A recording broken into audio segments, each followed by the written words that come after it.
Hello and welcome to this clip about the ethical and legal concerns that you might need to consider when we talk about the use of computers and technological devices. You know, ethics are like a set of guidelines for what it is okay to do or not okay to do, and the principles that can be applied anywhere around the world. So, you know, unlike laws which can change from country to country, what's ethically accepted or what's morally accepted, there's more of a crossover from country to country. Using technology ethically really means using it in a responsible way that is not going to do harm to others.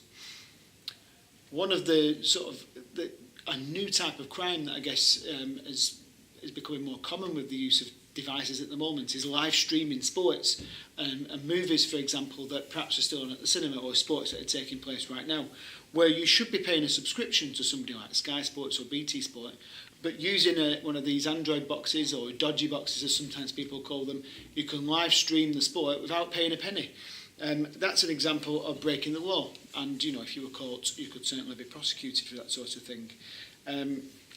So knowing the difference between ethics and law is important, because there are times where it can get a bit confusing and you're not sure which is which. But the easy way to remember it is that if you're thinking about ethics, it's using the device for the right thing, not harming people with it, not doing something that might, that might have an impact on them in any sort of way, and not using a computer to snoop on people's files or to spy on them or to check what they're up to, and only ever being considerate and respectful. There was a great example of all of this sort of playing out a couple of years ago in the case where Apple were asked by the FBI, in fact they were ordered by the courts to unlock an iPhone that it was believed belonged to a terrorist at the time, or someone who carried out a terrorist activity. And the authorities wanted to access the phone to see what else was on the phone and what other leads it might give them to bring down other people that might have been involved. And at the time Apple said, absolutely not, we're not going to do that, because creating that software puts all of our users at risk, not just that phone that we need to access for what many would argue was a perfectly legitimate reason at the time. But if we make that software and then exists, the hundreds of millions of good people that use our devices, their phones could be compromised too if that software was to fall into the wrong hands, for example.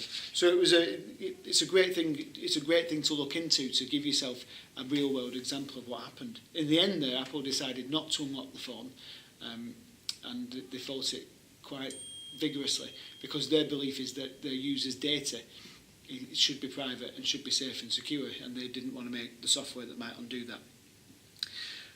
Things to consider about privacy, because the use of technology and the sort of advent of things like social networks and the convergence of technologies where you've got GPS chips inside mobile phones mean that actually our privacy is more compromised than ever before. You know, the mobile phone service providers, they know our location through GPS, and they can triangulate it using your mobile phone signal. When you post a picture on an app like Instagram, for example, or Snapchat, if your settings aren't correct, the location of that picture is shared with everybody that looks at it. And in fact, if your settings aren't right on Snapchat, you pop up on a map. You can see where people are Snapchatting, and you can just press on that bit of the map and you get to see their Snapchat. And I've seen that happen myself, and you see snaps that people have done that they probably didn't want complete strangers to see, but yet there we go, and it happens. We've got websites that are constantly tracking our search history using cookies and provide that information to other companies. If you've ever searched online for something that you might want to buy, and then on the next website you go to, there's an advert for that product, you've seen that in action. We've got social networks that are routinely gathering information on us and use that information, they monetize it, they sell that data to other companies who can then target things at us based on the things that we've discussed or the things that we've liked online. And we've got internet service providers that are logging our search histories and browsing data. Every single thing that you Google or search for, your internet service provider knows that information. And we've got streaming services that are logging what we're doing. So all of these companies are gathering the deepest and most inner sort of thinking that we have, and based on what we do online, they know a great deal about us. And that can be used. It can be used for good, because if something's targeted your way that you're actually into, it's a good thing, but it can be used for bad as well.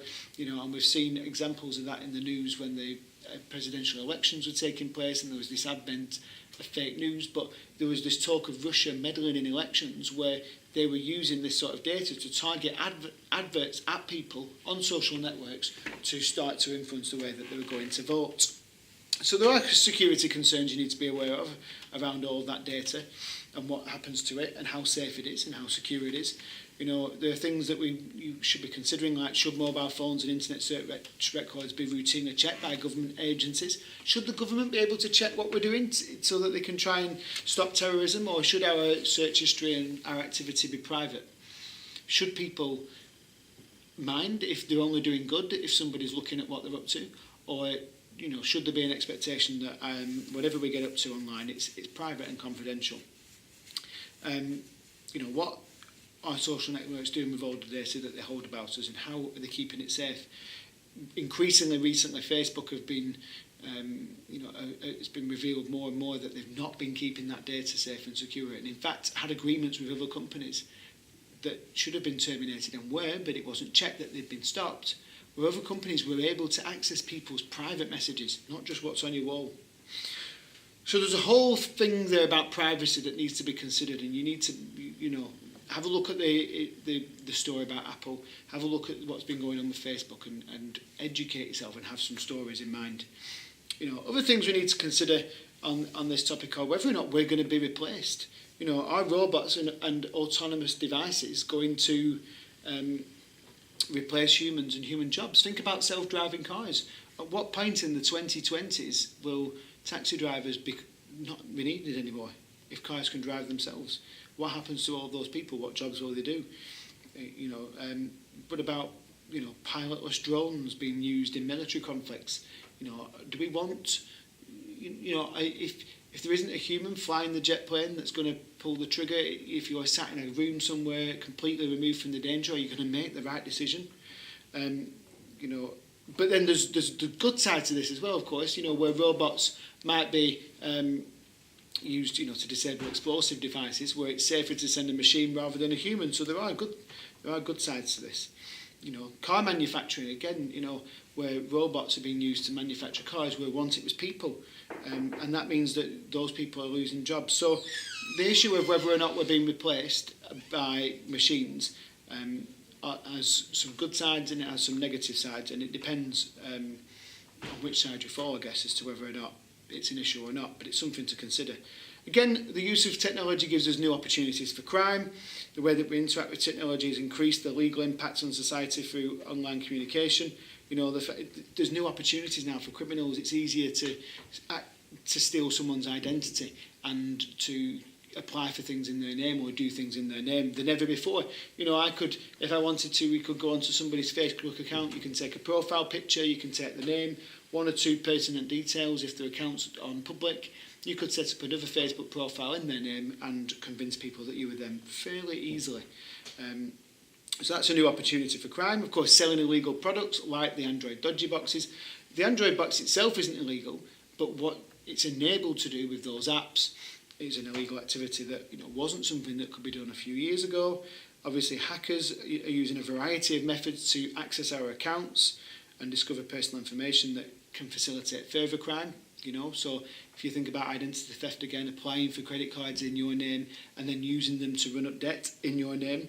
And government agencies are struggling to keep up with all of this because as they face, you know, the financial cuts that have gone on recently that you may or may not have read about all the time in the news, you know, do they have the resources they need to fight to defend and fight against all of these cybercrimes? Possibly not. And what about you as a user? Are you breaking the law? You know, the vast amount of information available online also means that it's not always obvious when laws are broken. The people using those Android boxes, not all of them realise that what they're doing is illegal. They might not know at all. And does that mean that they're being unethical, or are they breaking the law, or do we need to do something to educate those people? You know, and we can buy products now from around the world and have them delivered to our homes without knowing the source of the product, whether it meets safety regulations. And that's a concern and something that people need to consider. So that just sort of brings to the end the first of these clips on ethics, the legal, cultural and the environmental concerns. And in this clip we've talked about our privacy and how it's more at risk than ever before. We've talked about some security concerns, about what the phones are recording, whether the government should be able to keep tabs on what we're doing. whether or not we're being replaced and the good and bad side of that, new opportunities for crime, and just the fact that now more than ever it's more confusing than ever before to know whether you're breaking the law, whether you're doing something wrong, and how we can tackle that. So that's the end of this clip.